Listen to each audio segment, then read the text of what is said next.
What's up, guys? What's up? What's up? Welcome back to Get High and Talk About It. This is your Welcome boy back, Zizma. yo. Easer. We got Shooter. We Yeah, got man. your boy Host, and we got the man himself, Jethro. Yeah. Hello, everybody. Hello. Welcome back. I Episode 6. We're going 6 weeks in a episode row. How about that? That was That's crazy. crazy. Even though episode 5 ain't even come out yet, so maybe it don't even. I don't know. I ain't trying to jinx nothing, but like, You said Yeah. too much. God damn it. hey, episode Damn it, 5 you ain't done out fucked yet. up the whole thing. To give a backstory, I think we recorded episode 5 on the 30th of October. That was Ooh, 30th. Something like that. It's now November 1st. Hey, Oh yeah. we're trying to get ahead of the game, right? Hey, and you it's posted not bad to on do that, ours. especially like what happened with episode 2 and how I had to scrap the whole thing and make episode 2 and 3 into one. So That's Yeah, gonna be gotcha. yikes. that was kind of rough. hey, it is what it is. Yeah. It still works out. We said we're gonna get by. We're gonna keep get uploading. back on track. You know what I'm saying? Mm-hmm. Mm-hmm. All right, so today's topic we're gonna freeball it. Yeah. See where it goes. But our man Jethro's wanting to get a handgun. He want to get a strap. Gonna get That's strapped. You Like want the to get him rest a of heater. us. Yeah. Like on dang heater, man. Well, heater. a little bit behind why I want to invest in the Yeah, let's firearm. get some backstory, man. Well, you see the lawlessness going around, especially with the Democrats so playing the towns with defund. Yeah. If this keeps going downhill like this, which bless the Lord, hopefully it doesn't. We have to start civilians like kind of equipping ourselves. I feel like we have the right to protect ourselves. It's definitely constitutional right. So, yeah. especially now that I'm getting involved with my church, I'm definitely a pastor in my church too. But we're trying to get a building, and he needs security. He wants me to have Facts. security with firearm conceal. There's carry always as well, somebody so- that you never know, especially these days. Exactly. true. So, my father, the bishop, definitely wants me to have security over that church as well. So, So you what's his having the point of fi- view? Does he have any firearms at this moment in time? him, no, Oh, me okay. and him want to go at the same time, but he definitely have it. okay, He wants so to get it too. So it's the thing, kind of like y'all want to do it together. I see. Mm-hmm. Okay. Yeah, exactly. So that's really pretty much my backstory. I kind of been in a little bit Yeah. into firearms, just a little bit. I know the video games to try to Yeah. tell you a little bit the ins and outs. The simulators are. So that kind of Oh, intrigued me. I've exactly. always been watching what different weapon videos from like people like Demolition Ranch, and Oh, I yeah. watched FPS Fresher back in the day and stuff like that. But it kind of intrigued me how That's a the weaponry throwback. works. How weaponry works and everything. So I'm like, all right, let's try it. I'm of age. You feel me? So I'm like, I want to give it a shot. That's pretty much my take. Hell yeah. True. Have you looked at anything? I Like did. what you gonna I need? don't know if Shooter mentioned it to you, but I asked him about the G3C, Yeah. and the G3, and then I was talking about the Taurus here. I think what was the Taurus one I had? with the gear? TH9. Yeah, the TH9, right? Yeah. So I was just trying to I don't know something that can conceal carry at a nice level. Probably like what were we looking at, like a level 1 holster or something like that. Try to keep around my hip. Yeah. Yeah. Yeah. So And see, like I was saying about it, it depends on what you feel comfortable with, and you won't know that until you actually get all your paperwork in order and get your permits and whatnot. exactly. And after you get all in order and start investing in some firearms, you'll find out what you like and what you don't like. But just from talking to other people around here and seeing what people say on the internet, a lot of people like the more compact, handguns like what I have, the G3C. It's more compact. The grip actually extends down with the mag. So if you don't have the mag in it, all your fingers won't actually stay on the grip, at least in my case. Okay. But if you get a full size, you don't have to worry about that. But like I said, it's all up to personal preference. And after you get everything sorted and start investing, then you'll figure it out. Yeah. What works for you the Gotcha. best. Well, see, I don't know if you know this, but from what I've read, there's it's illegal to have they prohibit the magazines that hold more than 10 rounds in New York State. So Yeah. you got to kind of look at what. I mean, I guess know I guess you models. could like half load a magazine if you had to, just put make sure there's 10 rounds. Yeah. I'm not sure if that's even if it's if you have one chambered as well. That's true. Because if you have one chambered, is that going to affect that? I mean, it might. It's not in the magazine. It's in the gun. Yeah, Right. that's I fine. understand. I can It's not in hold, the magazine. and I'll tell you this: the G3C will hold 13 with one in the chamber, Mhm. Mm. Yeah. Gotcha. 12 round mag, Yeah. and they come with 3. If you buy them from Taurus, they come with 3. Well, I mean, there's also high capacity mags. You know what I'm saying? I mean, yeah, Right. yeah, you can go higher if you feel the But- need to, but it also Some- depends on how legal you want to be with your state's laws. Right. That's true. Yeah. I'm trying to stay within the confines. They'll attack us first. Yo, I Especially here would in New York. I would personally look into like a compact 45, like a 1911. yeah, Mhm. those are really nice. Mm-hmm.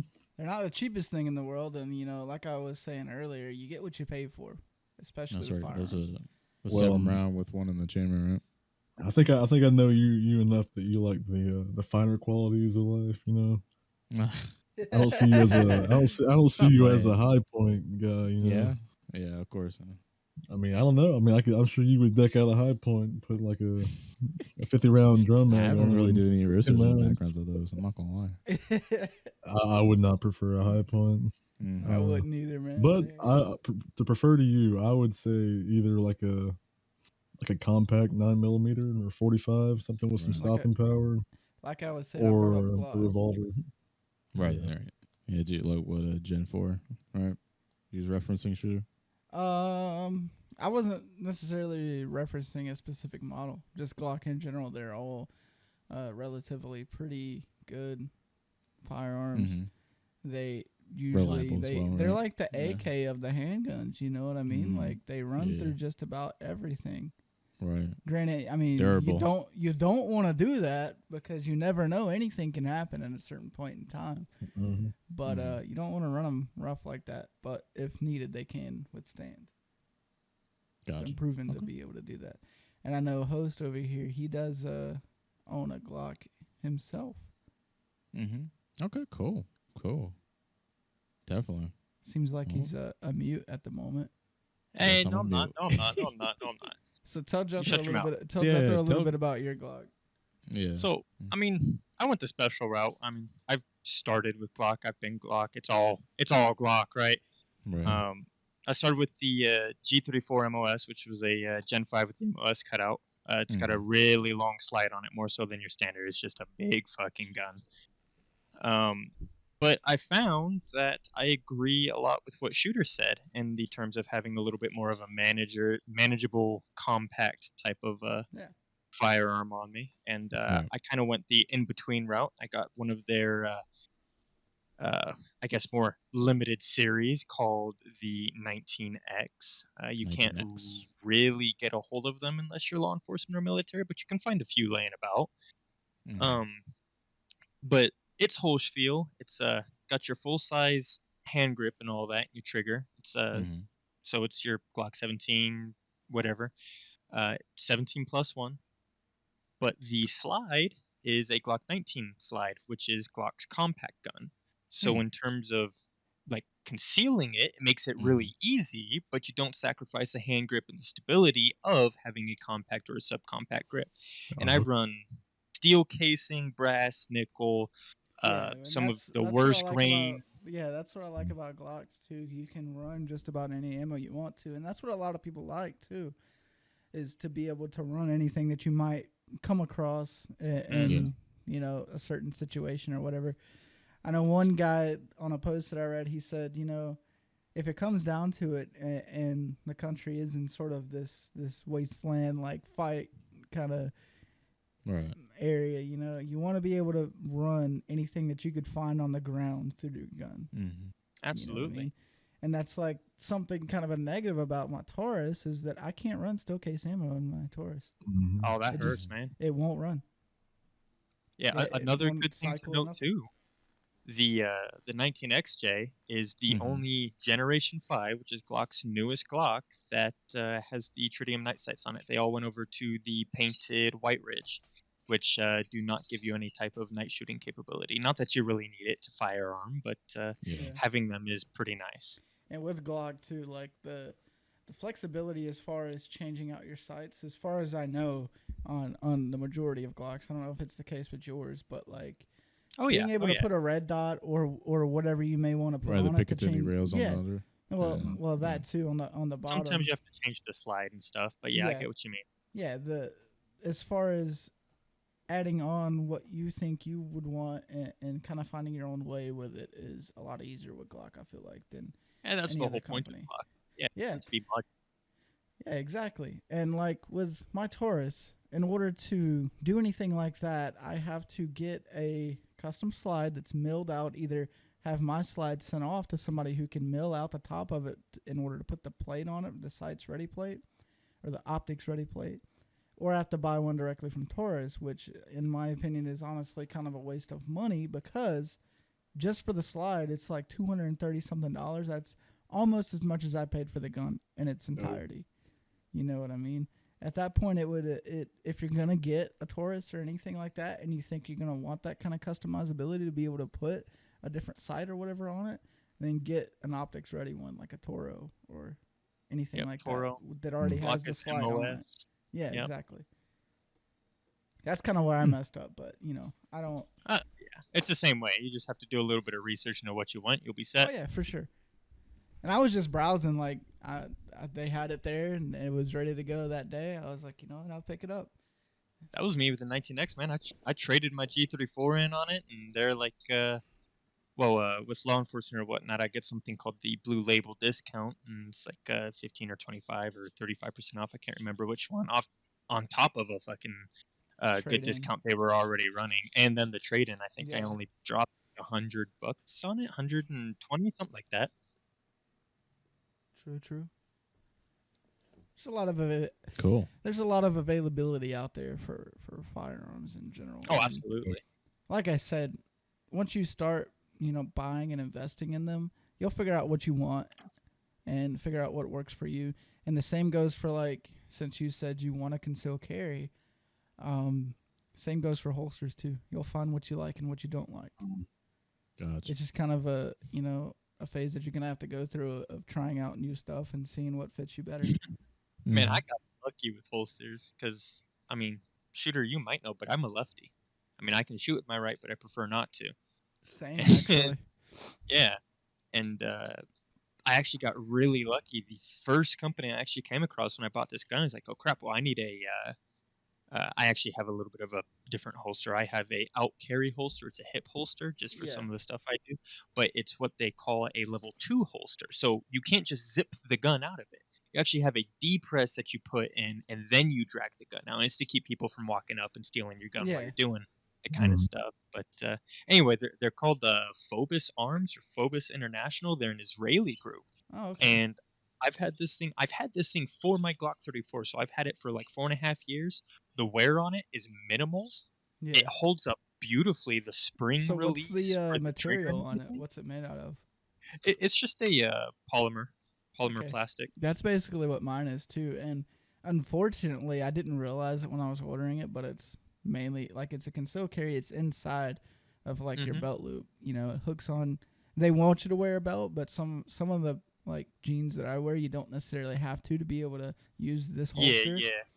But the thing that I didn't realize when I bought it was that it is for right-handed carry, which is Oh, it's man. fine because I can use it if I'm going out in the woods or something like that. Like when I was in Oklahoma at my aunt's place, everybody out there carries, so it's Mhm. not a big deal to carry out there, and especially in the junkyard, I didn't want to come across a snake and get bit or anything. So I kept it on me over there, but it's not that bad necessarily. But if it's gonna be like an everyday carry type of thing, I'm definitely gonna get a left-handed holster because I write with my right hand, but I have to shoot with my left hand. Like my trigger hand is my left hand. It's really weird. Yeah, Wow. Same. I'm just lefty all the way. I can do both. It Yeah, doesn't bother me. I can do both, but it just feels more natural for me to shoot with my left hand. And my grandma actually told me she thinks that when I was little, like they wanted me to write with my right hand, and I just learned how to write with my right hand, but I should have learned with my left hand in all actuality, just because of the dominance. But Yeah. that's just how it ended up going for me. That's That's how how it it be. be. Yeah, there you go. That's how it be, man. Give me my brain cell back. That's a fact. That's why I can't remember nothing. Oh, okay. We're all sharing it. Dude, I feel you on snakes though, right? Over here in Arizona, Oh, got yeah, those dude. Mojaves and Diamondbacks and all that. Oh yeah. Yeah. When we Whew. first got the tractor, and when you park a tractor, obviously when it has hydraulics, you have to let the hydraulics out. Otherwise, you end up risking blowing a line or blowing the Yeah. hydraulic compressor, stuff like that. Anyway, so we set the bucket down, and I remember Howard one time, he he walked out there, and he doesn't carry too much like I do. He does when we're out on property and stuff like that. But anyway, he gets out, he goes to the tractor, and he starts hearing the shaking, and somehow a snake had managed to burrow its way into like the bucket, the front bucket of the tractor. It was Yeah. pointed down, and it got inside, and we started up the tractor, and he couldn't figure out what was shaking until we lifted it up, and then the thing started trying to strike the bucket as it was moving up. And he was Damn. panicking because Damn. he couldn't get off and do anything about it. Yeah. And I don't think the tractor was completely working at that point in time. So yeah, That's it was also a true. experience. Oh yeah. Damn. As far as snakes go, man, my dad is terrified of snakes. Like horribly terrified. Like if he doesn't like end up killing it and ends up getting out of there before it like gets him, he'll have my mom come and take care of the snake. He's terrified of them for Really? whatever reason. Yeah. Wow. I remember Like all one year, snakes, or just like just- ones he knows that are dangerous. just all snakes in general. He thinks they're all just like The devil. Well, not snakes not the bad. devil. He ain't that bad, but he thinks they're just like, what would you say? He thinks they're like pests, like rats and stuff. I get that. Yeah. He doesn't. Alright. He doesn't like them whatsoever. And one year, me and my aunt actually got like a bunch of those rubber snakes at Walmart and hit them Oh, all you're over the mean. bathroom, bro. And Oh, didn't tell him about it. And one night, I just hear him just screaming, and I walk in oh there. my god. And it's funny because not only was it just like the rubber snakes, but there was a real one in there. That's Oh my he got god, caught really? like it, yeah. So before they remodeled the bathroom, the closet door was right next to the toilet in their bathroom, and he had to go pee one night. Okay, and he goes in there, and sometimes my mom would always hang her belts on the doorknob for their closet, right? Well, he Yeah. thought it was just one of her belts laying in the floor, and it was dark, you know. Oh, And God. he turns the light on, and it was a snake. And he started screaming, and then he saw the other ones. He just took off running, you know. He lost it. Yeah. And we get in. I walk in there. I heard him screaming, and I go in there, and he had, you know, I don't know if you ever had that like the Comet like toilet cleaner, Yeah, just like the yeah. powder Yeah, stuff. definitely. Yeah. I got So like that 4 bottles of that. they had a shelf like up above the toilets. They had all like their chemical stuff and whatnot on. And he had the first thing I guess he looked at and grabbed was the Comet, and he had it everywhere. Like Oh. he threw the thing everywhere. And it turns out there was like a hole in the wall behind the toilet, and that's how the snake got in, and that's where it went after he Oh, like threw all that no. stuff on it. And Oh no. oh man, it was crazy. Dude, you remember when oh, go ahead, sorry. No, go ahead. You're good. I was gonna say that it's been about a month or two ago. It's been a while ago, actually. Are you talking about? I know what you're talking about. Yeah, yeah. But I woke up one morning and like I was going to go take a shit. Well, I got up, had to go to work. So I'm taking the shit and I look over and I'm like, dude, what is that? Like, is that it looked like one of them hose covers, you know? It's like a mesh thing. Yeah. And I'm looking at it. The light's not on. It's still kind of dark. And I'm looking at it, and it starts moving. And I'm like, oh my God. And about the time I realized that, I mean, this motherfucker just crawls across my feet with like total disrespect. Oh no. I mean, both my feet, man. And it's like a 2.5 foot long snake, little black snake. Oh boy. Just crawls across my feet. And I mean, I get up. I ain't even wipe my ass or nothing, bro. I'm telling you, bro. I got up, pulled my drawers up, went to my mom's bathroom, finished my shit. And I was like, hey, mama, where you at? Yo, there's a big ass snake in my bathroom. It's that shit that J-Lo. Oh, what the heck? Dude, that shit's crazy. And then like the week before that, bro, there was a giant wolf spider on my wall. Golly, bro. Yeah. See, I ain't really worried about snakes, but that motherfucker caught me lacking in the morning. Like, he's crawled across Did he my. now? I mean, he's crawled across my feet, but that was disrespectful as shit. Didn't even look at me, nothing, bro. Like, he's like, I don't give a fuck about your nasty, crusted ass feet and your broken toenail. And like, just said, deuces, man.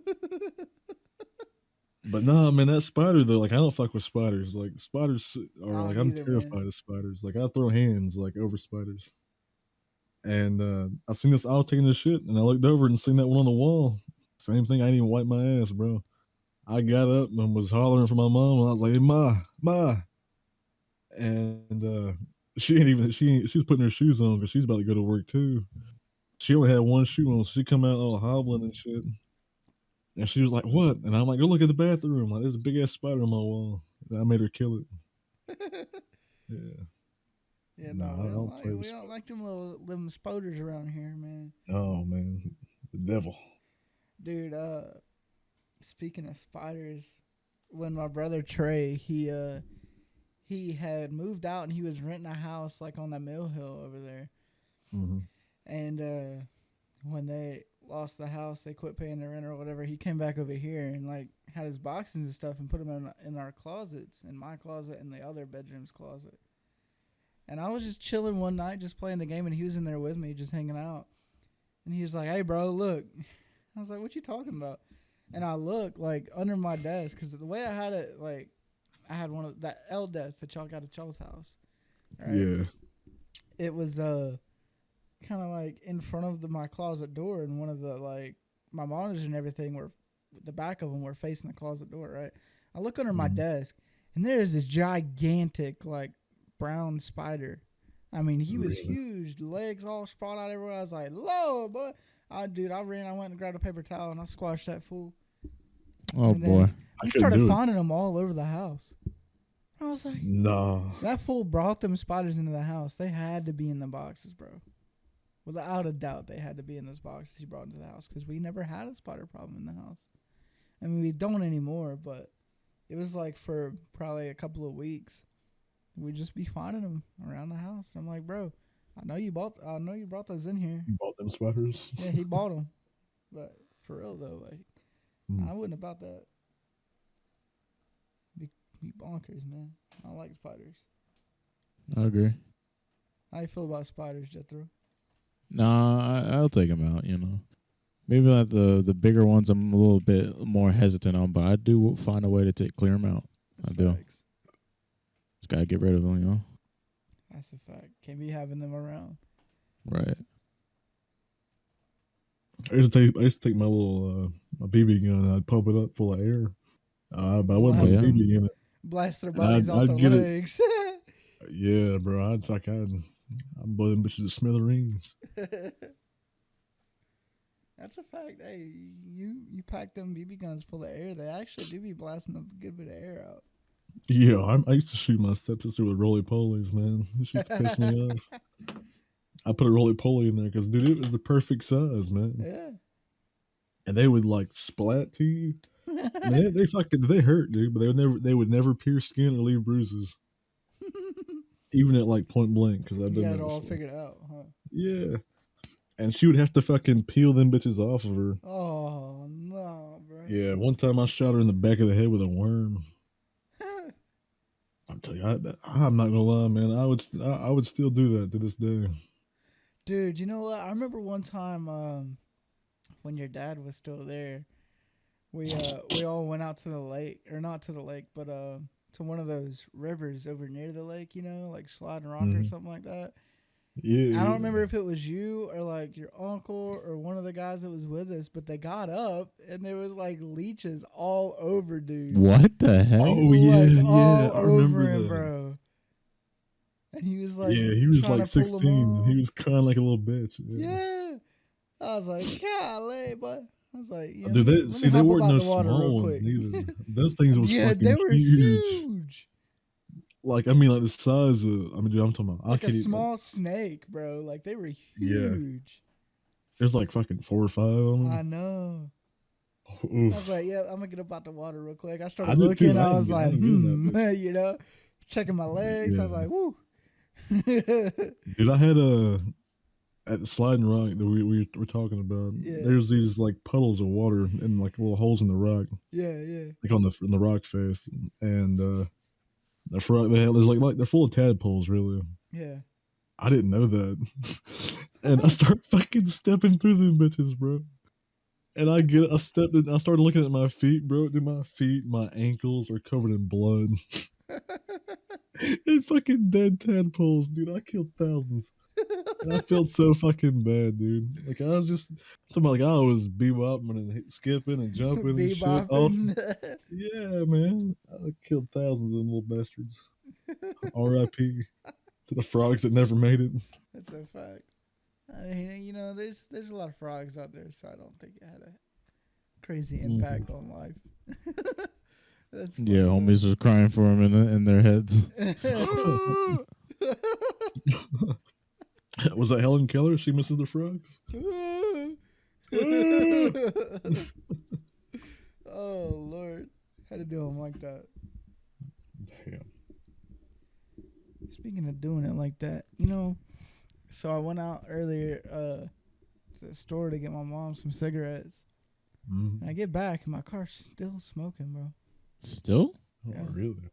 Yeah, just a little bit. It's not as bad, so maybe it's just like residual fluid or whatever, like trying to burn off. But I was like, man, I need a new mechanic at this point.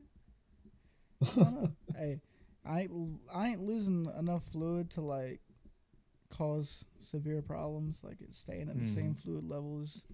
Mm-hmm. So should be fine, but try to run it for a little bit for a couple weeks and see if it keeps doing it.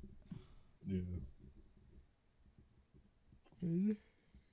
Yeah, it's hard out here to get a reliable car these days for, you know, the amount of money that they're actually worth versus, That's you know, true. they want $6,000 for a beater car, like, Right? I've been seeing that, bro. and it's very apparent out here, like, you know. Oh, yeah.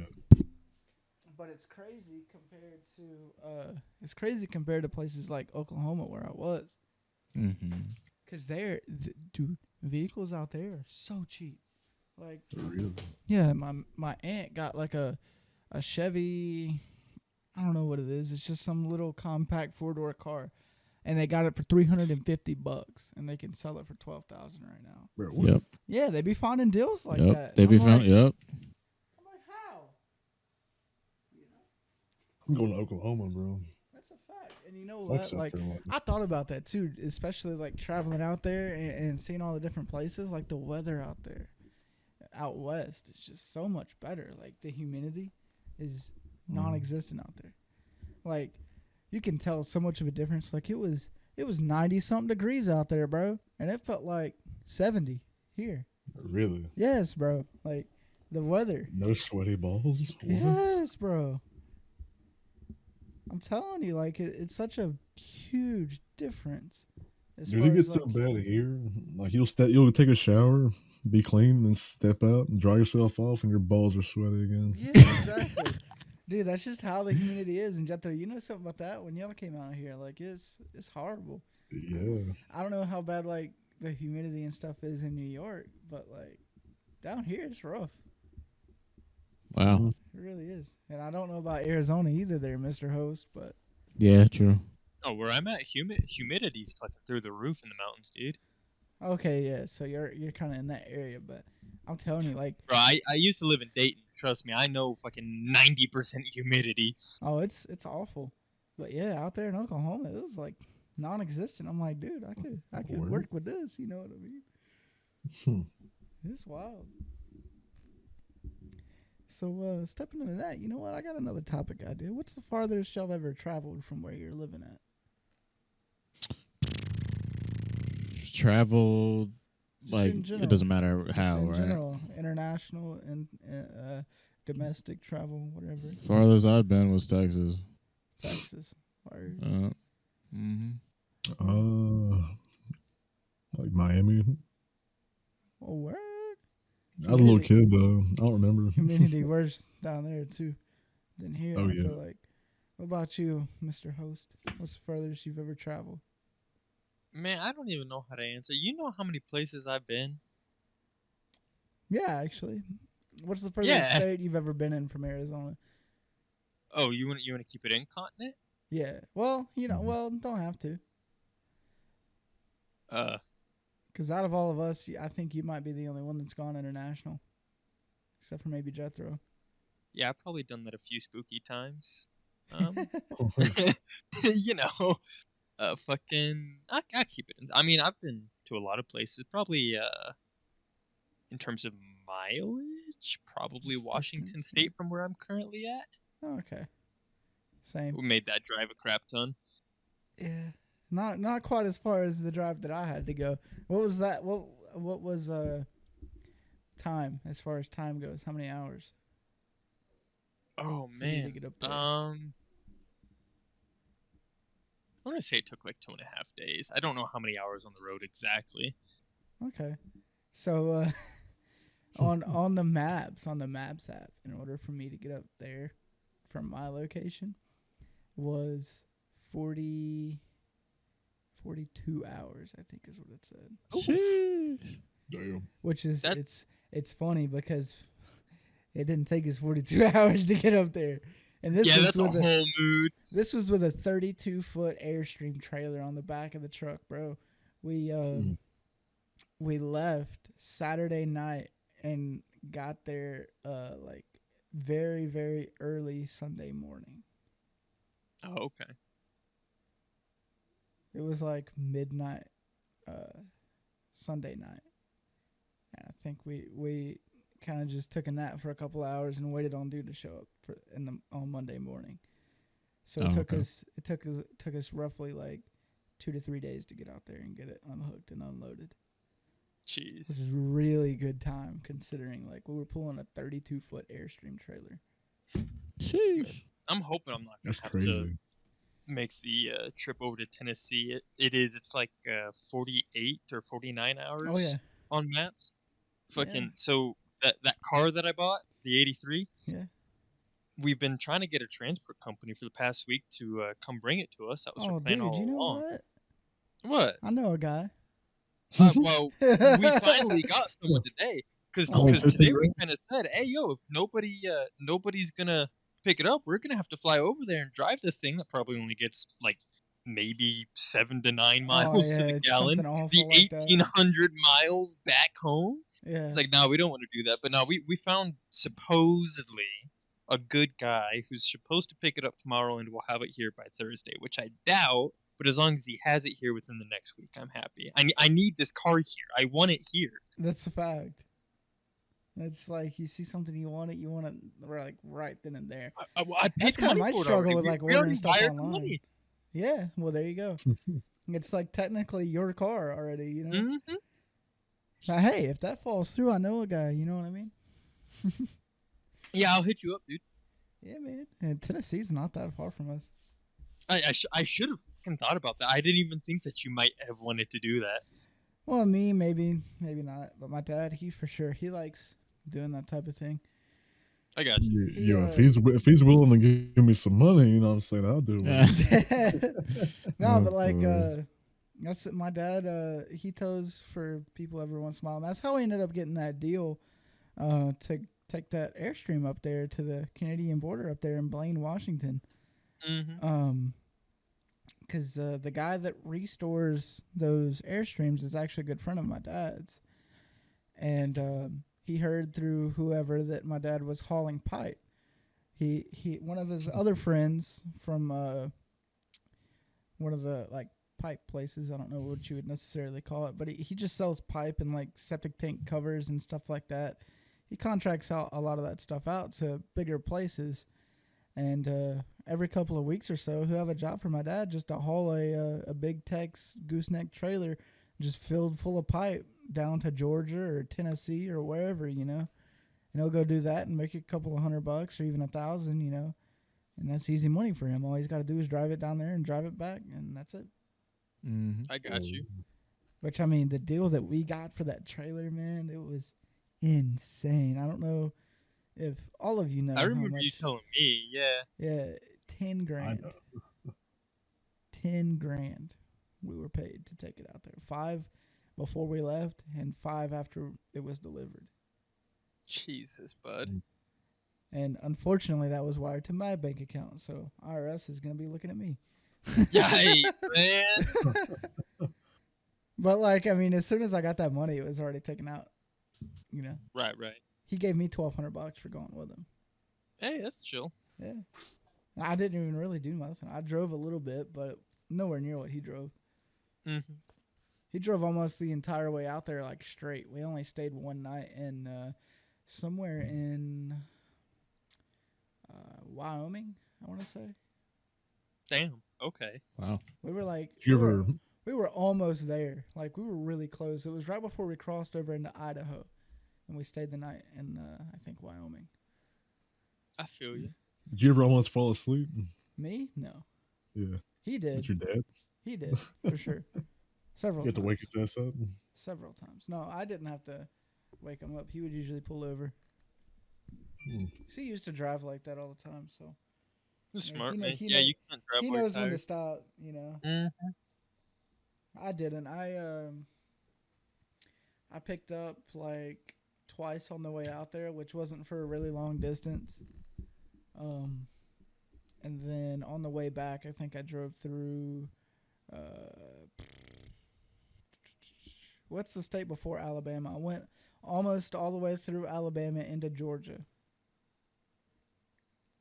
But I can't remember the state that's before Alabama. Man, I don't know my Yeah, me- geology, graphical, whatever. Me neither, but I drove almost all the way through Alabama on the way back. I got you. Which isn't too bad. It was like 8 hours, I think. Oh, hey, you know what? While we're on this topic, Jay, you there? Yeah, I'm still here, bro. What you feel about a 1983 Chevrolet Monte Carlo Super Sport? Oh yeah, I've seen that before. Yeah, I've seen That's that cool. before. I've seen that before too, but Like obviously on the internet. So that is what our boy here just bought. Oh, that's Yeah. sweet. What's the Really? move? What's the move? What you trying to do with it? fucking gonna drop a 350 in it, probably drop a 4 or 5-speed transmission, call it Gucci. I mean, shit's already hopped up with the 305 that's in it. It's got a, I Sweet. think it's a 2R400, maybe something like that. Okay. It'd be like that. Okay. Be like that, I yeah. already got I my mean- project in the works. Yeah, I know. I already know that. Well, yeah, now I got 2 projects. I got my Trans Am and the Monte Carlo. Right, Well, right. you know, if you want to be The that Monte Carlo would be technical- more my dad's project, but To be that technical, I got like 3 projects, and one of them does run. 2 of them don't. Yeah, no, good old Danger Ranger still down and out. It's been over a Right. year, man, and Damn.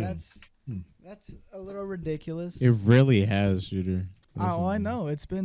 It was last September is when the truck broke down, and we had the transmission out of it, dropped out of it within 2 days of it being gone bad, and we had it in dude's shop in that week, and it's been sitting there for a year, over a year. Hmm. So, you know, if we get it back, we get it back. If we don't, I got, $1,500 to go give to somebody else for a transmission or Right. rebuild the one that I already have that's at dude's shop. I don't know. It's really strange because the last I heard it was almost done and all he had left was what was it? Dang. Can't remember, man. But it was just like there's this part that slides into the bottom of the transmission Yeah. where the oil pan is, or where the the drain pan or whatever for the transmission is, the bottom pan. It's a piece of hardware that slides up into there, and it does it's basically responsible for making the transmission do what the transmission does. You know what I mean? All right. Cannot think of the part right off the top of my head, but anyways, apparently that's all that's left on it, and that was 2 or 3 months ago is when I heard that. Dang. And now, haven't heard anything about it since. Kind of rough, but it is what it is. And then, the Camaro, see, besides that, that truck has brand new motor in it, basically. I mean, Dang. I've only ran the motor for a couple of months. I think it's got 2 or 3 oil changes done on it so far. Really? Not that many. Probably only either less than or right around 10,000 miles on it that I've put on it. Rip. He'll Damn. be back at some point probably. Anyways, Oh, wow. aside from that, I put $500 worth of Goodyear tires on it, brand new tires on that truck that are probably gonna dry rot eventually if I don't get this Oh, boy. transmission back. Mm. And along with that, I got the whole sound system that I put in that truck Yep, too. that's right. That's right. Yeah, that's something that That was kinda thumping miss. me in the back. Mhm. Yeah, and I mean I could put it in the car, but at that point, like why, you know? Yeah. I feel. Like if this transmission is supposedly so far along already, why take the time to transfer over parts that I'm probably gonna put back in it anyways once it's running again? You know what I mean? Mm-hmm. Howdy, partner. Did you have a good break? Hey yo, am I back? Hey, you. Did you have a good Yeah. break? Hello. my shit straight up just disconnected. Or well, my whole internet dropped. But you know how it It'd is. be like that. Oh, But yeah, They like do. like I was just kept talking about the Ranger, but yeah, man, like I'd like to get into doing more to the Fusion. Yeah. Yeah. What's your mods? So there's a guy on YouTube that's building a Fusion, and he's doing like Okay. budget mods to it and stuff like that. He got a headlight and a tail light kit. He got rear louvers for the rear window, and I didn't really like that at first, but it kind of looks all right. He got like a Subaru STI looking wing on the back of it, which What? honestly Really? like does not look that bad. Like you might think it looks bad, but I don't know. It doesn't look that bad.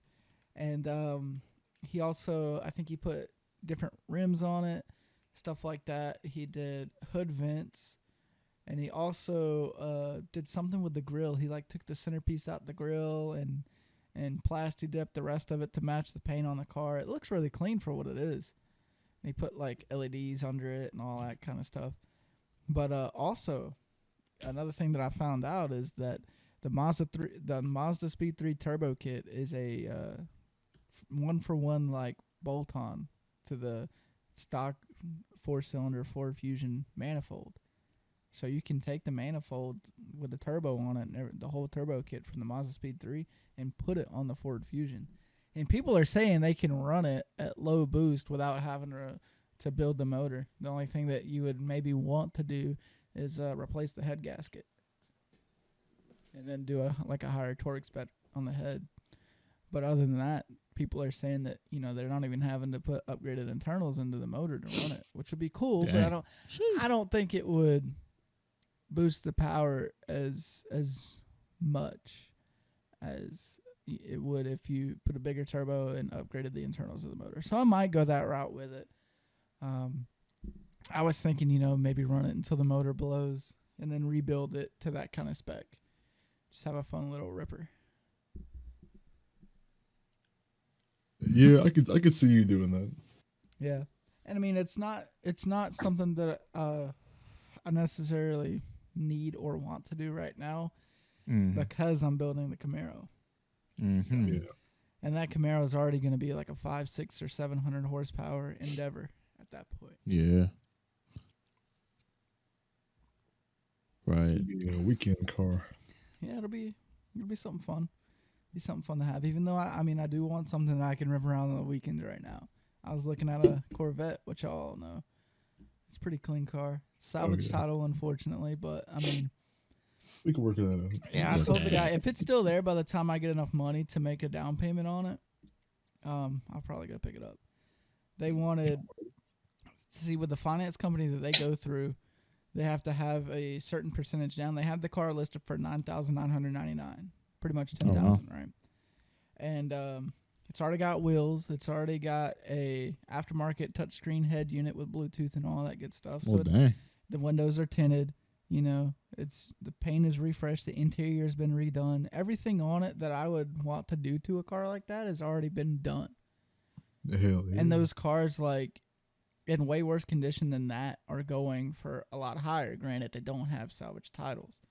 And I called the guy and I told him, I was like, if you guys still have this in a couple of months, which, I mean, it's already been a month, and they still have it down there. It's not sold, and I feel like it's because it has the salvage title on it. But I told him, I was like, hey, if y'all still have it in a couple of months and I have the money together, it's like $3,500 for the down payment on the thing. I was like, if I have the money, yeah. And that's just because with their finance company, they can. The finance company that they use will finance a salvage title car. Doesn't matter what year it is or whatever. Yeah. They'll finance a salvage title car, but you have to put a certain amount down on it.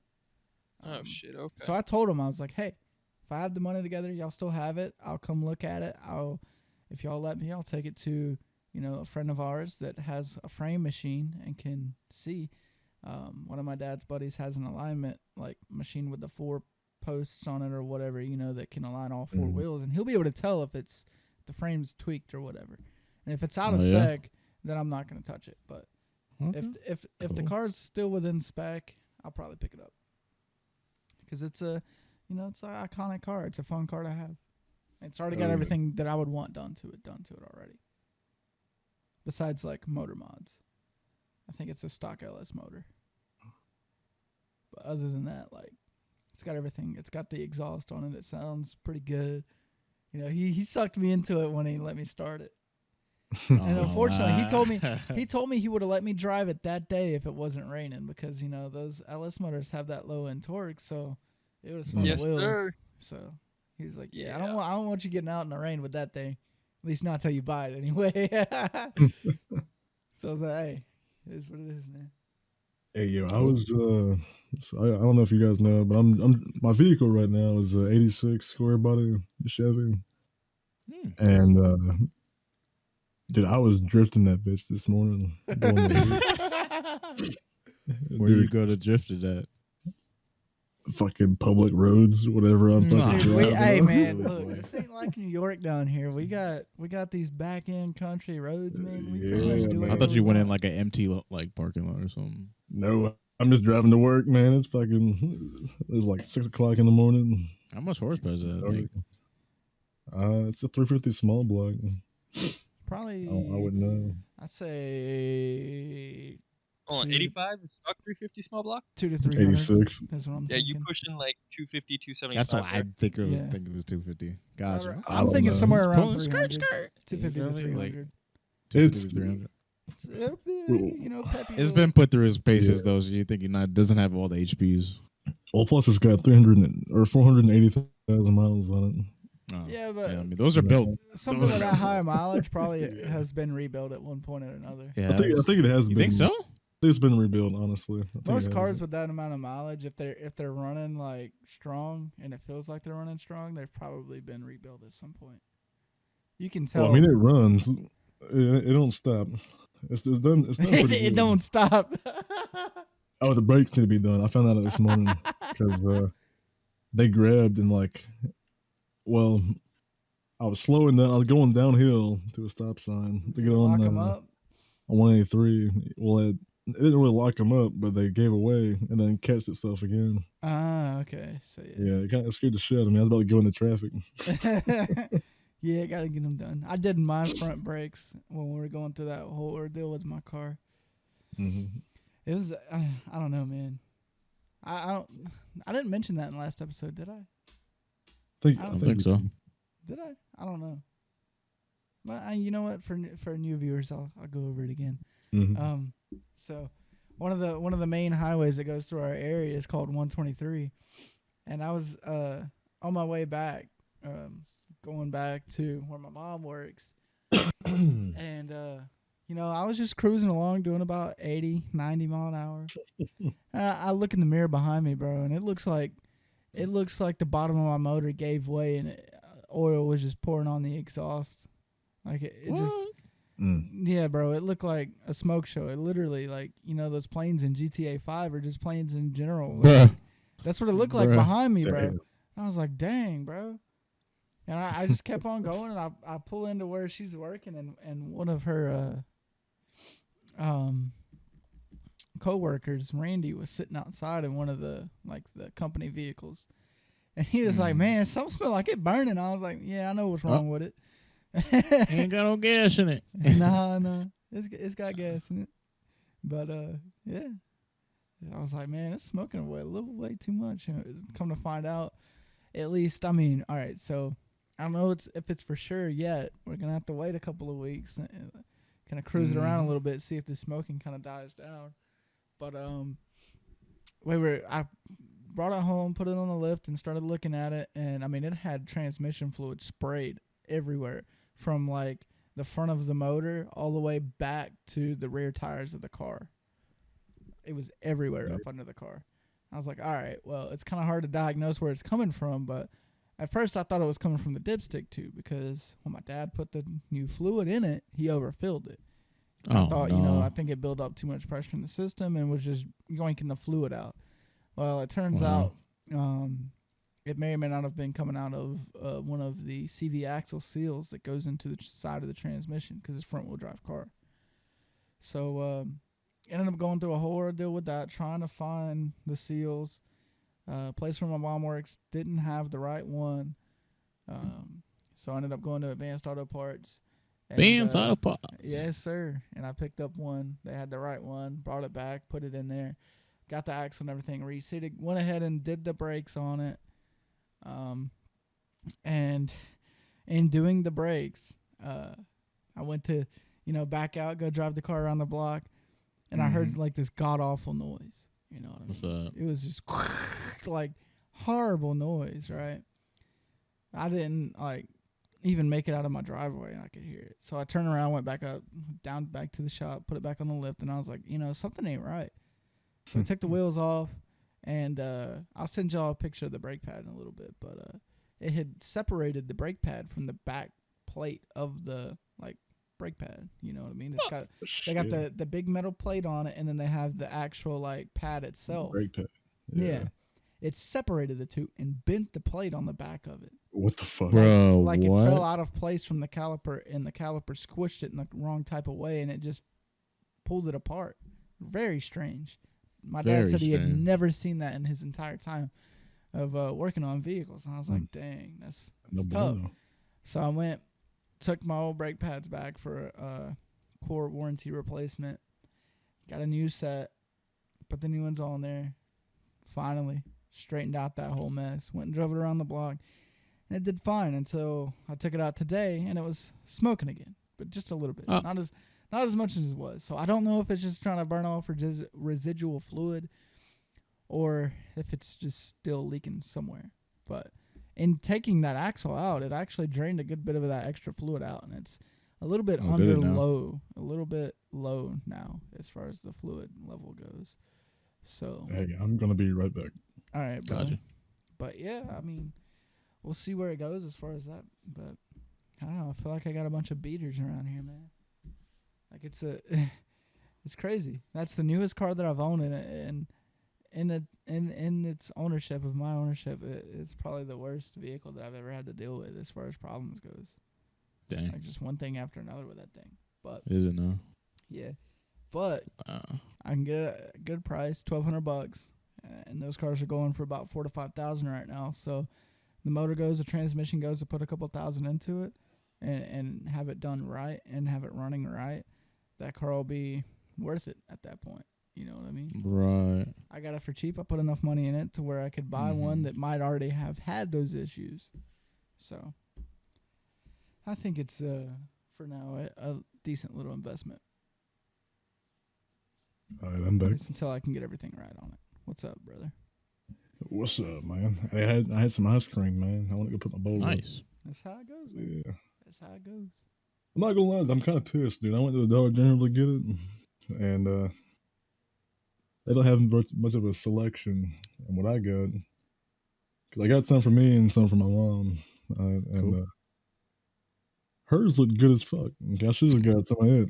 But no, I got something that I thought that would look better, and it's chocolate chip cookie though. Okay, there must be a fucking 1,000 chocolate chips in there. Okay. Dude, I don't want no fucking chocolate chips.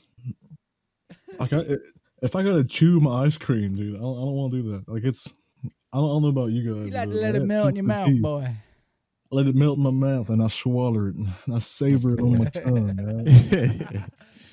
Right? I let that flavor melt down on my tongue. Yeah. But if I gotta, I seriously, I had to mute my mic because I almost choked on a fucking chocolate chip. It wasn't even one. It was like a whole clump of them, dude. There's like 7. Wow. Hey, man. They're big and You got through it, bro. I did. Got I through it. suffered through it, man. I suffered so much eating that ice cream. Be daggone suffering, man. That's fucking first world problems. Too many chocolate chips in my ice cream. That's a fact. Oh, Kids in man. Africa don't understand. They really don't, man. Their ice cream, even if they were able to get ice cream, that ice cream be melting before they can even eat it. It'd be like this really sweet cottage cheese. Basically like just milk with little chocolate chips sprinkled in it. Why my ice cream chunky?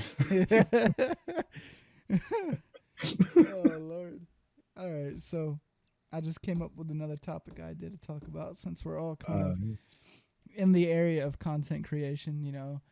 Jethro and Host both stream. I stream sometimes, and I make YouTube videos and I have an produce- OnlyFans. Yeah, you have the OnlyFans, but you know. I'm sorry. Yeah, he's not lying. No, he actually got banned on OnlyFans, so he doesn't have it anymore. I restarted it not long ago. Oh, there you actually. go. All right, Yeah. I'll link it in the description. But anyways, like you know, Hey, so we all Hey, kind of y'all. have that background in content creation. I mean, from years and years ago, like even these are videos you probably can't find anymore. But Zizmo used to make Borderlands 2 videos back in the day. Nope, they're still up. Oh, okay, so you can still find him if you look for him hard enough. But he used to make Borderlands 2 videos recording on his phone, right? I did the same thing with Black Ops 2. Wow. That's how we started, you know. And then, you know, Host, you make videos on War Thunder Squad and whatever, Fucking DCS, whatever. DCS, whole bunch of shit. Yeah, whatever else you play. And then Jethro, you do your Tava Tuesday streams every week, as well as I think you've done a couple of productions on YouTube, but I know that you produce content for your church as well. And then Yep. there's me. I do the production for the podcast and Mhm. make a couple of videos on YouTube and stream on YouTube and whatnot. So with all that I'm being working said, what are your guys' expectations as far as starting out fresh and making a YouTube channel? You know, what are some of the good things that you can do to try to You saying like yourself tips out and there. tricks for the new ones? yes. Or What are- definitely. I'm What's not what's a gonna lie. good what's a good way to get The started? main thing. What kind of hardware? What kind of attitude do you need to have about it? And what do you think would get people out there and stuff like that? Shoot, man. Don't be lazy. Yeah. Oh, yeah, definitely. Yeah, That's- you gotta advertising have the it. energy. It's Yeah, hard. you gotta have the. You have to have the urge to advertise because people ain't gonna know what you're Oh, gonna yeah, be for doing. sure. So definitely It's That's a good promoting way. it, your content. Yeah. Which I mean, I'm pushing out of it. I was struggling to myself to try to consistently, pack the views and everything. Oh yeah. I'm starting to get like a concurrent viewership as long as I'm keep advertising. Yeah. My streams on my Facebook page and my Instagram. That's kind of what I do. That's what so I can takes kinda off push more. my content That's out. what you're saying. Yeah. Rather than YouTube and Twitch, Yeah. which YouTube and Twitch, I feel like now, especially now for people that are trying to jump into the space, is a lot harder to get popular on. It really And- is. You really gotta because stand out. there's so many people doing so many different things on YouTube and on Twitch to a point to where if you don't make yourself jump out in some sort of way or kind of get your name out there by advertising your content or as Lug It's would really a dig, saturated as space. Lud would dig in some of his streams and his YouTube videos that he's been posting on YouTube, donating on people's streams, trying to get them to click on links like Mizkif. He got Mizkif to click on a link and he sold like a couple of 100 t-shirts or hoodies or whatever just off of making one YouTube video and got like a couple thousand views on it, just by doing that. And if you can keep up the flow and keep the content going, you can get people that watch that video to watch your next video. If they watch your next video, then they're going to watch the next one and the next one and keep watching your channel and eventually subscribe. Oh yeah. And, you get those numbers. And there he goes again. But anyways, technical difficulties as usual. Lol. He'll be back. Yeah. And I mean, there he is. Hey, how's it There going? he is. You I- doing? Happening? Help! Listen, we on the clock, buddy. You can't be taking breaks every 10 minutes. What y'all mean? Y'all ain't getting paid for this. Your next break is 2 You getting hours. paid for this? Wait, y'all get paid? No, but not yet anyways. We have to get 4,000 watch hours on YouTube. And that's another thing.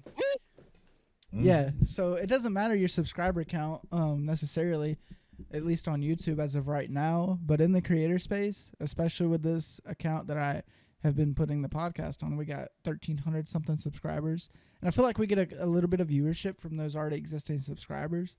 But with that, you know, all the videos that were previously on the channel are either privated or deleted entirely, and there's no watch time hours, virtually zero on the channel. So in order to get monetized, we have to build up to 4,000 watch hours. That's people watching the videos. That's 4,000 hours. Just boom, you know, gotta have that kind of content available. Yeah. Which, you know, I feel like people that want to start out content creating and stuff like that, do it as a side gig at first. Do it for fun. Oh yeah, definitely. Don't just devote full time. Yes. 100%. Don't. And this is the thing. I was watching the Roman Atwood podcast last night, where Demolition Ranch went on there, Matt. Yeah. And he was saying the first viral video that he ever had on YouTube was just a cute little animal video, you know? Wow. I don't know. I don't know. I could. Damn it, Dan. Yeah. I don't know.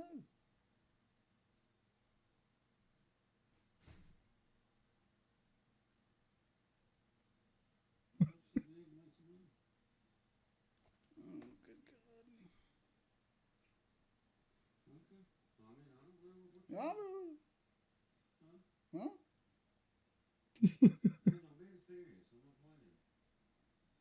They gonna be serious, man. They gonna be playing, man. They gonna serious. They gonna serious now. Anyways. They all serious, man. They gonna playing, man. I had to pick on him a little bit. Aggravating me. Anyways. What was I saying? Oh, yeah. Man, they gonna get serious, man. Serious. Yeah, man. They're going serious, man. Serious. But, Demolition Ranch was talking about his first viral video on YouTube is actually like just a simple little animal video with a deer and a dog, like playing with a soccer ball. Really? And yeah, and at the time he was a full-time veterinarian. I don't know if y'all knew that about him or not. I knew he was a veterinarian. Yeah. So he was, you know, doing his thing, going to vet school, and then eventually got out of vet school and was working for, you know, a clinic. And he said throughout that whole time he was trying to capture another viral video because, you know, the video blew up. It was featured on the Ellen show and went all around the world, like fully viral. And he made $3,000 off of that video. Sheesh. Yeah. And he said from there, what he tried to do was duplicate that and make another like funny, you know, animal video. And he said he would literally go out and, you know, find a hawk or something or a bird or whatever, some sort of animal, and just sit there and record it, hoping something funny would happen. He would post videos like that, and, you know, he said they wouldn't get anywhere. Yeah. It wasn't until he started doing what he wanted to do with, as far as, you know, his firearm content, to where his channel really started to take off. And I feel like it's going to go that way for a lot of people, especially if you want to get out there and start creating. You got to find something that is fun for you to do, because it's going to show in the content that you create. Because, you know, cute cat videos only goes so far. You know what I mean? Facts. And there's saturated, compilation yeah. channels with better Facts. videos than you can ever put out there. And that's not to be mean to anybody that's got a cute cat or something, but like, it's just how it is, you know. TikTok, there's such a big market for that at the end of the day, you know, you're not gonna, you know, make $20,000 a month on cat videos, Right. unless you're one of those compilation channels. It's just not gonna happen. But if you want to create your own content and something that you can, you know, create and feel proud to create in and of yourself, you have to do something that you like. And that's the biggest thing for a lot of people, is they try to create something that's trending. They try to follow the wave, and they don't get Facts. anywhere following that wave. They kind of get discouraged, and that's where they're going wrong with their whole approach to the situation. They need to try and do something that they like, you know. I post whatever I want to, basically, you know, or nothing at all in some cases. But like, you know, my first viral video was it wasn't necessarily like widely viral. I think it was like 15,000 views. It was Xbox 360 modding tool called Velocity. Yeah. You can mod your achievements, shooter. your time on Xbox Live. You could put modded maps onto certain games and whatnot. Like Terraria, I actually made a little bit of money. I would have people give me Xbox Live, either the currency cards, like the little $10 gift card or whatever, or I would have them buy me another month of Xbox Live Gold. That actually funded me for a little bit there. Not gonna lie. And doing that, I would go and use that tool, mod their profile, give them some modded maps or whatever, or even on Terraria. I remember doing this. There was a map on Terraria that if you use this modding tool, you could add the map into your saved in your game files, right? Oh yeah. And through that map, you were able to access every single item in the game. And them all items maps. Yes, and the way that Terraria worked at the time is you could bring a character onto one map and then log off of that map and bring that character to your own map. So what people wow. I would invite people to the lobbies and they would just grab whatever stuff they could carry and boop, get out of there. You know what I mean? And all you had to do was you just force close the game or go to the home button. Yeah. Save the character. And they wouldn't. Yeah. Yeah, and people like that. And that was my first viral video. I think it was 15,000 views is what it got, and maybe what it's at now or something like that. But, I tried to make a couple of more videos like that, and I saw, this isn't necessarily what people are after. I think the second video got 2,000 views, which was more than I was getting doing anything else. But at the same time, it just wasn't exactly what people were after in that kind of aspect. And that's brings me into my next set of viral videos was the 5M series that I did. Oh yeah, man, those were carrying off. Oh yeah, I think I'm sitting at almost 300,000 views on the mod menu video, how to install any mod menu to 5M, which is a little clickbaity. I'm not gonna lie. There's only a certain set of mod menus that you can install into 5M legitly. There are some providers out there that provide full-on cheat menus for 5M, but it's nothing like you would want, I guess, in 5M. It's basically just ESP and aimbot is what these other menus are.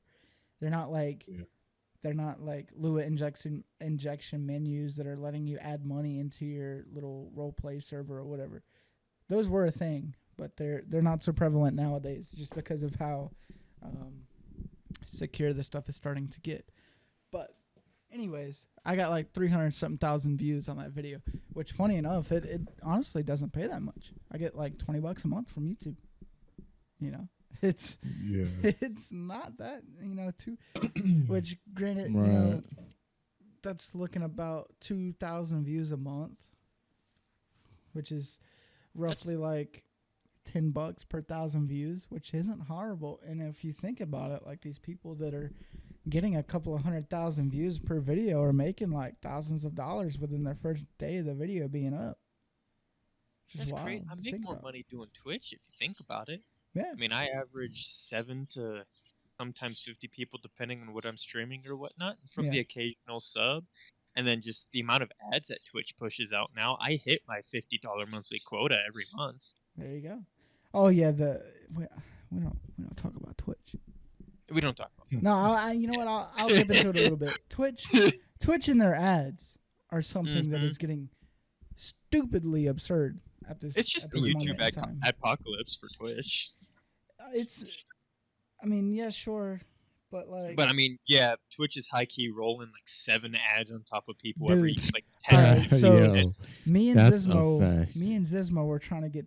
Well, I was mainly trying to get. I think you were watching 1 or 2 streams. I had, 10 streams pulled up at the same time on my other monitor. Okay, my computer can handle it. It wasn't that big of a deal for the computer. Yeah. But the ads, bro. I was getting rolls of 9 ads at a time. And these weren't short 10-second ads either. These were they're the full length. Minute 30. Can't skip. 9 of them that the streamers were not pushing to me, but was being pushed to me via Twitch. And it is what it is, And at the end of the day, if you want to go on Twitch and watch your favorite creator and that's where they are and that's where they're going to be doing their content, that's fine. But for me, Twitch has pushed me off of watching a lot of the live streams and stuff like that, just because it's not enjoyable when a key moment may be happening and then you get pushed an ad roll of 9 ads. That is just ridiculous. And so the ad rolls will happen as soon as you click on the stream. The stream might play for 5-10 seconds, and then you get the ad roll. 5 to 9 ads at a time, right? At the least, I saw 5. All right, it did that for every single stream, and then after probably about 15-20 minutes, all the streams started rolling a 9 roll of ads again. And I'm like, dude, there's no way people are. I don't know. I guess I'm just different in that aspect, but there's no way people are sitting there watching these 9 roll of ads. Well, I mean, course you got not, bro. people It's like ridiculous. you got people like Landmark and XQC and some of them where they're pulling at times 50 to 70,000. Oh yeah, there's people. really big streamers. It's the same for them. Now, I will admit, I'll give Twitch the benefit of the doubt and say it's like, well, I don't know, because they switched the whole 50-50 thing from 70-30. And anyway, so there's all that going on. But I did find in the Twitch moderation settings where every 15 minutes you can pause all ads, regardless of if it's people joining or just auto roll ads, Yeah. for anywhere from 30 minutes to an hour. Okay. And you can interrupt it by rolling your own ads if you need to, and it's pretty crazy because Twitch will allow you to roll ads up to 15 minutes at a time in one group. Can you imagine someone sitting there for 15 minutes of ads? They're trying to make it like you're watching TV, like cable TV. Honestly. And at that point, that defeats the entire point of being on an alternate streaming platform when you're rolling 15 minutes worth of ads. Well, I honestly think that's why Twitch is... Oh, sorry, Ziz. Go for it. Oh, I was gonna say that like ads, dude. Everything has ads on it right now, and it's. I mean, that's just how the internet's growing to be more and more and more. Like it used to be like I don't know if you guys use Hulu. Oh yeah, definitely. Yep. Hulu used to not have many ads. That's a fact. They really want you to use now their non-ad supported plans. Yeah, that's facts. And now yeah. Now you have like 3 or 4 fucking ads for a 20-minute episode or something. Yeah. It's not quite as AIDS as actually watching, the TV shows on regular cable TV, but it's still like it's getting very progressive, and it's getting to the point, they have a lot of users. They're upping their costs, their subscription costs. Some companies are upping the Netflix, I know, is doing it. Disney But Plus. the thing about Netflix is they don't roll ads. They're making their profit purely off of a subscription basis. Exactly. Now, They have with a lot of Hulu, shitty movies. huh? They have a lot of shitty selection though. Yeah, that's true. They don't have as good of a selection as something like Hulu or maybe Amazon Prime has or anything like that. And it's crazy to me because Amazon and Hulu are trying to compete at the same time. They're raising their rates and they're placing more ads in as if they are losing money at a certain point, and maybe they are. But it just kind of it's getting to the point to where ads are going to start controlling a good bit, of everything. And I think it's already there. Oh yeah, for sure. And Google, they're making millions on millions because they're in the ads business, like we talked about on last episode. They don't make their money from YouTube, from doing YouTube. They make money from gathering the information that people put on YouTube. Okay? Mm-hmm. They don't make that much from doing YouTube in and of itself. They don't make that much from making the Google Chromebooks or the Pixel phones or anything like that. That's just something that they can jump into and kind of be competitive in the industries with. Right. They make the majority of their money by pushing ads and collecting information to better the ads. And ultimately, that's what people want, and what advertisers want is for people to click on those ads. And Google has all the information together to say, this person that's at this IP address or using this Google account or whatever that's associated with this other account, they're able to push ads that specific person may be interested in seeing and may click on. And that's where the money comes from, is really these advertisers want more people to click, and Google has the power to push ads to certain people that may incline them to click on those ads, and that's how they're making so much money in the industry. Facts. It's wild that kind of advertisement industry is as big as it is. You know, just getting the information out there to the people that may or may not invest in the product that's being produced to them. Right. But kind of got off topic a little bit. So, anyways, as What the far fuck as was the topic? Let's talk starting about your- content creation. yeah, starting Oh, yeah. content creation and trying to start out fresh now in the industry, I feel like YouTube isn't the best place to go. I don't necessarily myself. I don't have TikTok anymore. I don't like TikTok, but you know that's a good route to go. They may not pay that much, but TikTok, what they allow you to do is to go viral a couple of times, get you a little following together, and then move over to a place like Twitch or YouTube where you would rather produce content, where you can make more money. You know, TikTok doesn't actually pay that much. Mr. Beast went over this in an extent on somebody's podcast or maybe on his own channel or whatever. But I remember seeing that he went through it. That TikTok really doesn't pay that much. What pays is the sponsorship deals that they get, and they're able to do ad placements inside their own TikToks. That's what pays. Being on TikTok in and of itself doesn't pay unless you have a big enough following that you can get sponsorships and stuff like that. With that being said, in the early days of content creation on YouTube, I was actually an affiliate with Cinch Gaming. You guys know who that is? No. They were like a controller company or something. I was in a partnership with them, which is cool because, you know, I was a really small creator and I was able to get a partnership. You know, I thought that was the coolest thing ever. But at the end of the day, if I was actually making like any sort of huge amount of money, they were probably going to screw me out of it. Kind of like how Machinima did in the early days. Sheesh. Oh, Yeah. So Yeah, that was crazy, dude. I remember that. yeah, everybody was talking about it. You know, I tried to get affiliated with them when I started doing the Borderlands 2 stuff. yeah. Oh boy. Because a lot of big Borderlands 2 streamers and YouTube creators like We're use Machinima. Machinima. Yeah. A lot of Yeah, that was gaming their- yeah. creators in general back in the day were Machinima creators. Even the Minecraft content, like Captain Oh, yeah. Sparkles was Machinima back in the day. I remember that. Yeah, like they all were, and Machinima screwed all of them out of a good amount of money.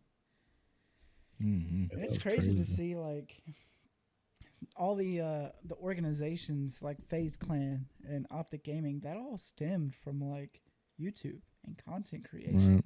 Stuff like that. Like it's crazy to see that all sprung like what you see now with all these creators moving into the same house, making content houses and stuff like that. That all stemmed from like Right. FaZe Clan. I feel like FaZe was the original adopter of that concept where G Fuel bought them a house, or well, leased them a house, and you know gave them a car to drive around New York and stuff like Yeah. that. You know, they had a big backer trying something new that nobody had ever tried before, and it worked. It turned FaZe into what it is today, which is insane to think. You know, FaZe being, you know, a couple of $1 million company used to just be like 5 teenage kids living in a house in New York just playing Call of Duty, you know? Oh yeah.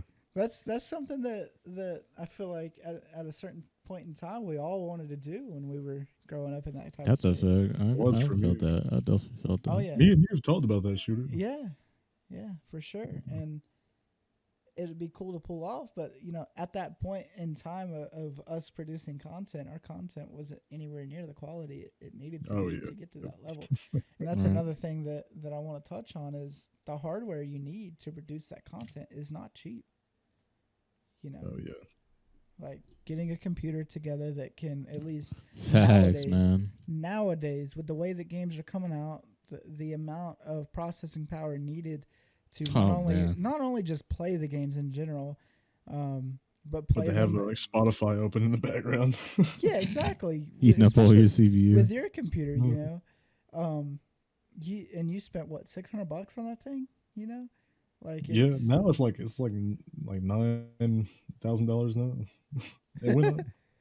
yeah, exactly. Like nowadays you need such a high spec computer just to be able to play the games in general, not only record them and then make videos out of it and stuff like that. You have to have so much. And even back then, it was the same way. Like, you had to have decently high-end gear. You know, you had to have the Elgato HD60 was a big thing to have back then. Right. Capture card to pass through your Xbox to be able to record and stream on Call of Duty.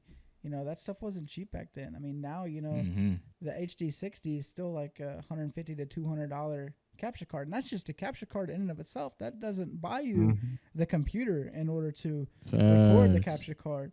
And then not only that, but if you wanted to stream, you have to have high-end internet, stuff like that. Stuff that, you know, kids that want to get out there and create content these days might not necessarily be able to afford. And it's very unfortunate because I've met people that are like absolutely cracked out of their mind on some games that I feel like would make very good content creators, or even very well may if they could further their skill level in any given game. They could even go pro. You know what I mean? But just because of the fact that they don't have enough money to get a better internet connection, afford a computer that can produce content, or even buy a capture card and use a Dookie laptop to record and get their name out there. You know, people aren't watching content like that. They want to see high quality content nowadays. And even back then, like, low quality content wasn't going to get you out there for the most part. Some people did make it, like Mr. Beast. He started out on his iPhone, but and built his way up, which is a really crazy story. If y'all don't know about it, y'all need to go check that out. But I've seen a little bit of it. But yeah, I mean, content creation nowadays is a whole nother level. And I think in order to get yourself out there, you need to, 1, be making content that you like, and 2, start it out as a side gig. If you're going to do YouTube and only YouTube only, you need to start it out as a side gig. Wait till you start getting up there to, you know, try to put all of your time into it. Do the Matt Carricker approach, Demolition Ranch. He was a veterinarian. And then he started seeing, you know, his gun videos were gaining traction. So as time went on, I think his videos had just started gaining traction right when he bought his own clinic. He bought his own clinic, but his videos were getting traction. So what he did, he ended up, you know, trying to produce 2 videos a week. And then when those started doing better, he was like, you know, I can make more content if I take more time off from the clinic. So he hired his own vet. Okay. He hired another vet. He could take more time off from the clinic, make 3 videos a week, and so on. And then eventually got to the point to where he was able to just not work there at all and produce content and make more on YouTube than he was making being a vet. So it's kind of crazy how that goes full circle. And I feel like that's a good approach that everybody should have. Which nowadays, as big as content creation is, I think you need to make yourself big on a single platform. Like, maybe use TikTok to get yourself out there. Get yourself a following. And then move over to YouTube. Make the content that you want to watch. And then through that, you can gain traction. Because the way that the algorithm works, people that watch your videos, you know, that your next video will get recommended to them and be on their recommended page as long as it falls within the guidelines and whatnot, which is a whole nother conversation. But, you know, through that, YouTube will also recommend your video to somebody that watches the same content as the person that's been watching your video. So let's say Jethro. I know Jethro watches like all of my videos, right? So let's say whatever other content Jethro may be watching, like Demolition Ranch or some other sort of gaming content creators or whatever. One of my videos might pop up in somebody else's recommended that watches the same content that Jethro does because they are interested in the same type of content. That's just how it goes. And if you can snowball that and build up on the snowball and keep going and going and going, you can make yourself a pretty big content creator. And a lot of bigger creators say that it's not that hard to get to 100,000 subscribers. You just gotta have the determination and put in the work for it. Oh yeah. And try to stick to the content that you want to create in and of yourself. I create the content that I want to create. You know, we're doing the podcast. That's something that's fun for me to do. So I do it. Exactly. The small little like 5-minute videos that I put up on my channel that are just nonsense cut up videos of random stuff that we're doing in different games. That's stuff that I feel like making, so I put it on YouTube. You know, some of them get views, some of them don't. I don't care either way. And then I did like making the tutorial videos at a certain point, but when I got banned on the 5M forums, whole story in and of itself. That kind of Yeah. that kind of showed me that those guys didn't really care about anything important, and that goes into the polecat story we talked about last episode. You weren't there for that, Jethro, but you know, 5M kind of treated it like, well, at least the person that suspended me and permanently suspended me, he treated it as like, oh, well, you don't really matter, so we're just gonna boop, throw off to the side. Right. You're not somebody major in the community. You're not somebody that's pushing major numbers or anything like that. So we're just gonna push you off to the side because we don't like you. It's all right. I don't really care. And from that, I quit making those videos, which is fine. It's not something I really want to go into anymore. Anyways, I might, dive back into a 5M server at some point, but it's not going to be. I'm not going to put as much time into it as I did in 2017 and 2020, through 2017 to 2020. Definitely not.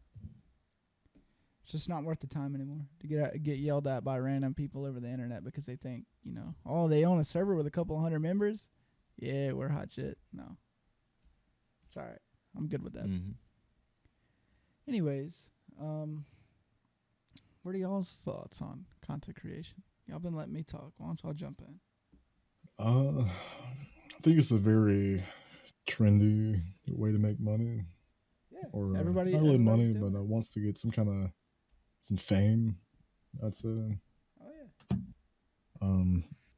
It's nice. I'd like to. I mean, I think everybody would like to be, famous on social media or YouTube or whatever it may be. That's true. It's very hard to find the right, mindset and motivation, and Oh yeah. I know that. it's very easy to get unmotivated with it, or to get sloppy and not do something. Especially if you're looking at it at a perspective of, oh, I'm not getting enough interaction on my content. People aren't liking the videos, aren't commenting on the videos, aren't even looking at the videos. Views is especially a thing that can get you demotivated. And at the end of the day, the way I look at it is, I don't even look at the views at this point. I just put out content that I want to put out. Exactly. And eventually it may get there. Eventually it may not. But, you're putting out content that may be fun for just your friends to look at. And that's all right. If you want to look at it that way. I feel like if you're going to do content creation, you can't go into it the mindset of making money at first. Because you're not going to make money at first. Not whatsoever. You're going to, if you're investing in hardware and all kinds of stuff like Elgato's gear, Elgato Stream Deck, camera, lights, key lights, whatever. If you're investing in all this stuff at first and you're expecting a return instantly, you're not going to get it. It's just simply not going to happen. It's a long-term investment. Yes. If you do actually, take off. Yeah, exactly. It's something that you gotta kind of look at with a grain of salt. You know what I mean? It may or may not happen, and at a certain point, I feel like you can kind of build your setup out the way that I did. I bought a cheap little capture card. I traded up, got a pretty good deal on the HD 60 that I have. I think I paid right around $100 for the 4K 60 that I have that goes into your computer, and I have the two separate computers, which kind of gives me an alternate perspective because I can use both of these. Don't even have to use them for content creation, play games on one and have the other one in another room if I wanted to, or do whatever, I don't have to use both of them for content creation like I have been doing. It's just, if you want to go that route and you don't know if you're going to take off, you're kind of, you don't put that much work into it. You're just putting stuff out there to put it out there, and maybe it, picks up traction or not. Kind of build your setup out like mine, I have two PCs, one for recording and streaming, the other one for gaming. And at a certain point, if I just want to completely throw out the whole concept of content creation, I can take this other computer, I can sell it for a couple of $100, or I can put it in another room. If somebody else comes over and we want to play some games on PC, then we can do that. These are both pretty beefy spec computers as far as GPUs go. The processor in the streaming PC isn't the greatest, and it was built that way on purpose. I don't have to shell out $300, $400 on a good processor for the streaming PC because it just simply doesn't need it. The one that it has now does fine. all the load is on the graphics card, the 2060 that's in it. Yeah, all your favorite streamers have them like beast streaming PCs and beast main rigs. Yeah, they and don't- you something don't- that you don't really need in your Yeah, and budget. Like that's you another can thing, get away as with far like as- lower end hardware. Yeah, as far as hardware goes, you don't have to have a $10,000 gaming setup to be able to produce Right. good content. Exactly. All my videos are 4K 60. And Mm-hmm. the thing about that is it's 1080p upscaled to 1440p in OBS, and then I upscale it again in Sony Vegas to 4K 60 FPS. Pretty easy. Mm-hmm. Content still Bro, I looks s- pretty crispy. I remember starting on the what was it? The 1550 Ti. Actually, no. Before that, I was on a 1650, Yeah. before that I was on a 1050. Was it a 1050 1050? Ti. Yeah, I was on a 1050 Ti. My first Jeez. Tarkov videos I ever published were recorded, edited, and uploaded through that. Yeah. I mean, Mhm. you don't have to Got have by. Mm-hmm. you don't have to have crazy gear to produce good quality content. It can't be. It'll just make you more efficient with better gear. Yes, the better gear you Yeah, have, the help more with efficient you'll be, Mhm. and your render times will get less and less and less the higher up you go. Like used to, if I would Mhm. try to render a video on that RX 480 that's sitting on that shelf right there, it would probably take an hour or more to Mhm. render like a Yeah, 5-10 exactly. minute video in 4K 60. Right? Right. I can have, my 3060 in my gaming rig. It can render, a 10-minute 4K video in 5-6 minutes. Exactly. So to each their own, and really, you don't have to have extremely crazy gear to get good content. Mm-hmm.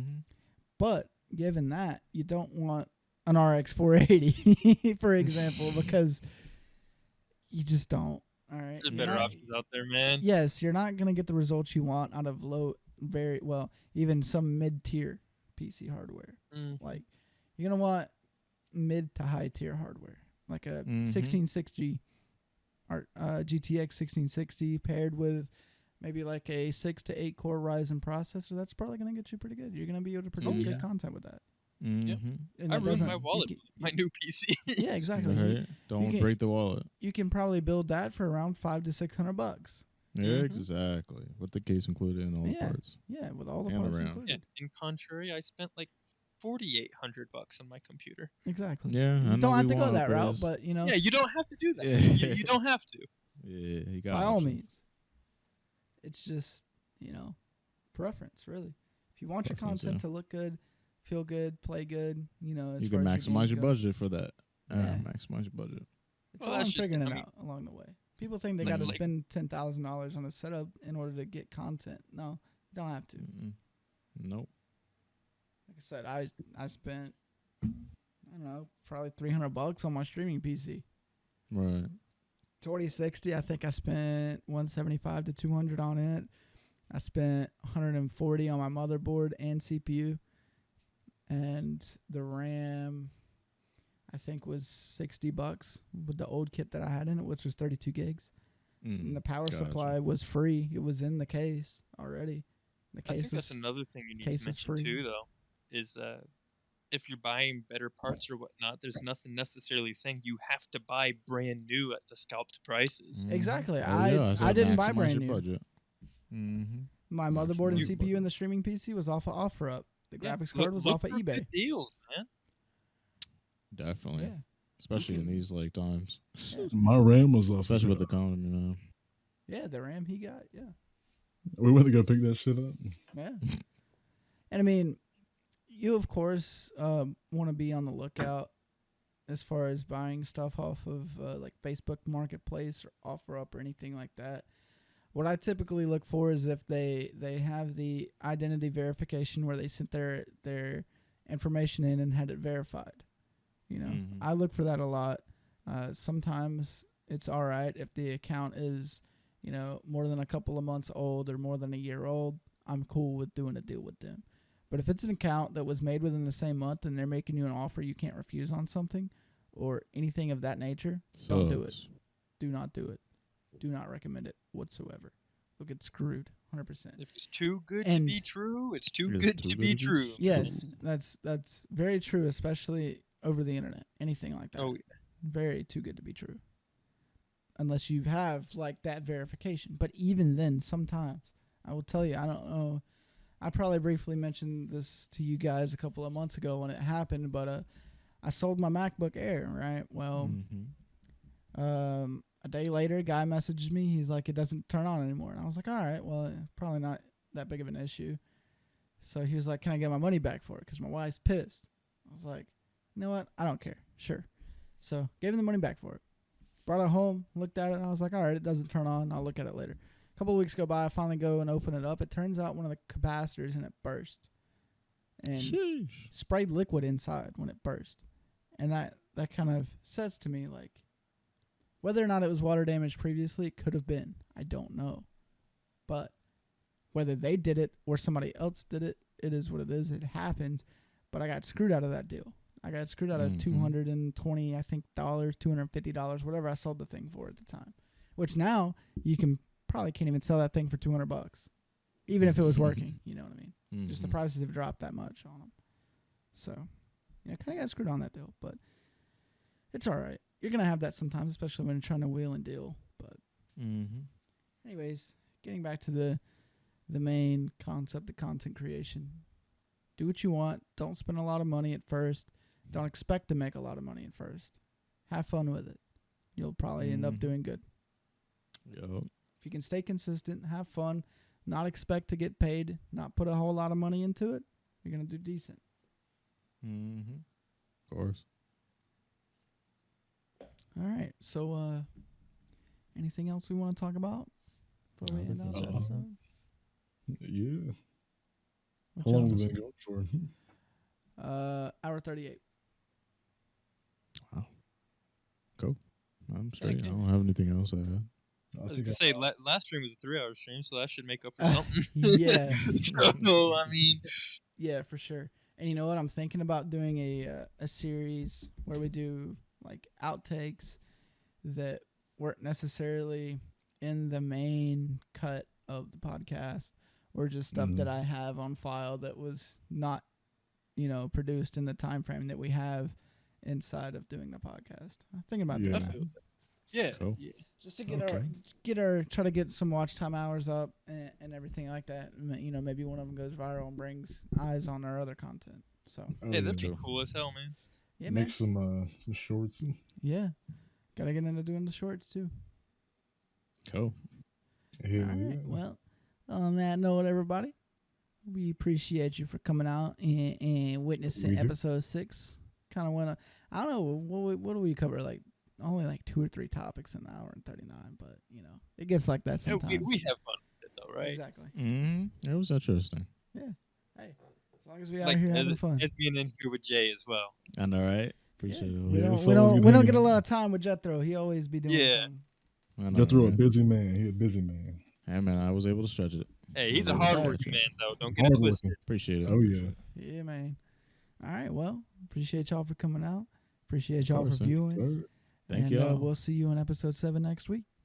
Episode Super love 7. you. We're gonna catch you later. Yes, sir. All right.